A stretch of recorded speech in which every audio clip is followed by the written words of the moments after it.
Depuis toujours, l'humain a su se soigner. Chaque peuple détenait ses propres méthodes. Ainsi, on ne peut pas dire que la médecine a été inventée en Égypte. Cependant, le peuple égyptien avait des techniques très développées, d'autant plus que les différents échanges entre les royaumes permettaient d'enrichir les connaissances et les compétences des Égyptiens. Le plus ancien médecin connu est Imhotep. Ce n'est pas sûr, mais il serait l'auteur du papyrus d'Hébert. C'est l'un des plus anciens traités médicaux connus. Je ne sais pas si tu connais le serment d'Hippocrate. Lorsqu'un étudiant finit ses études pour être médecin, il doit prêter serment. Il doit prêter le serment d'Hippocrate. Outre l'aspect symbolique, ce serment définit la déontologie de la profession de médecin et notamment le respect de l'intégrité physique et mentale du patient. Mais ce qu'il faut savoir, c'est qu'Hippocrate a puisé tout son savoir chez Imhotep. Imhotep, c'est le père de la médecine. Il était le grand administrateur de l'empire sous le pharaon Djéser. Imhotep a poussé ses recherches dans multiples domaines. La médecine, mais aussi la pharmacie, l'architecture, l'astronomie, les mathématiques et l'écriture.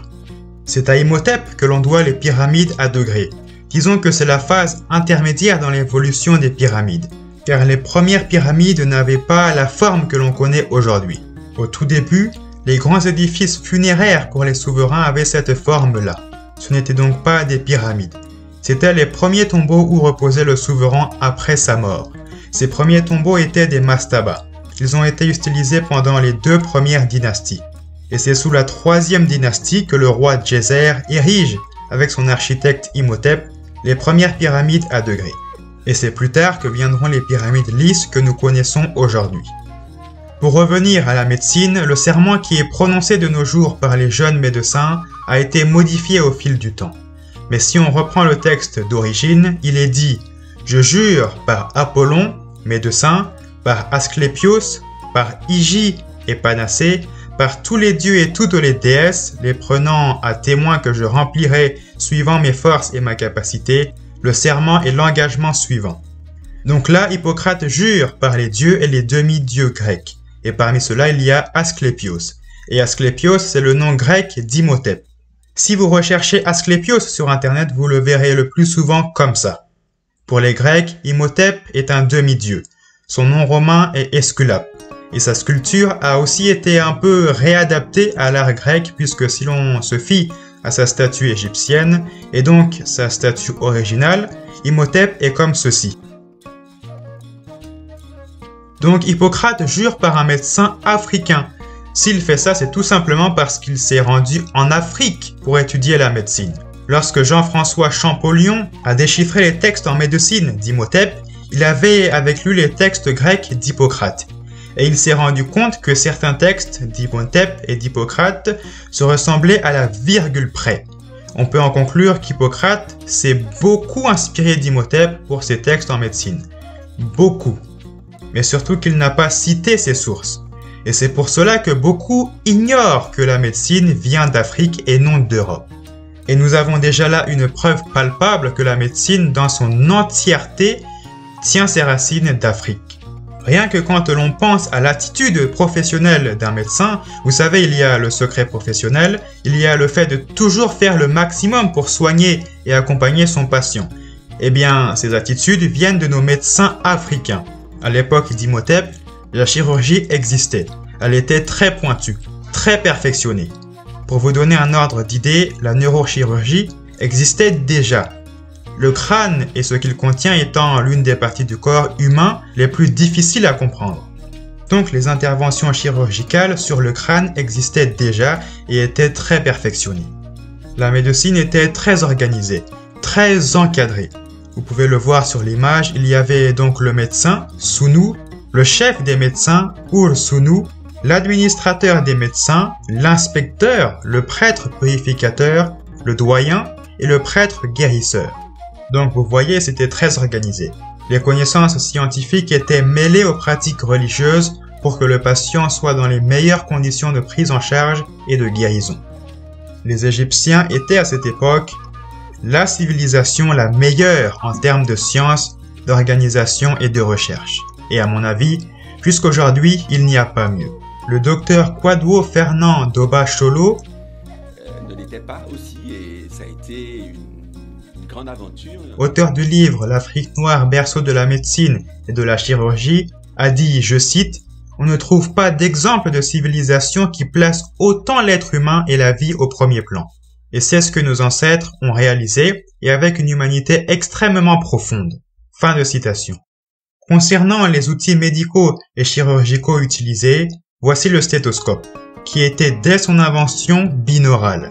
Les médecins européens n'avaient pas connaissance de cette technologie et travaillaient au début avec quelque chose de monaural.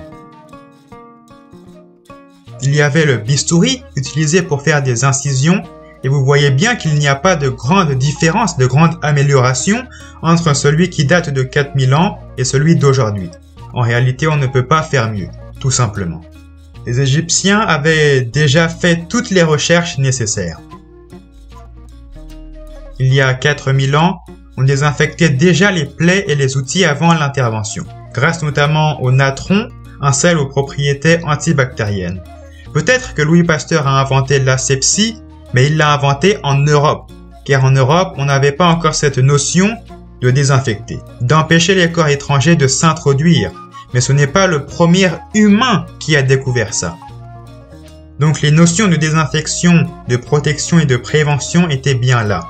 Un bon exemple serait de vous montrer les premiers préservatifs faits à base de divers organes d'origine animale.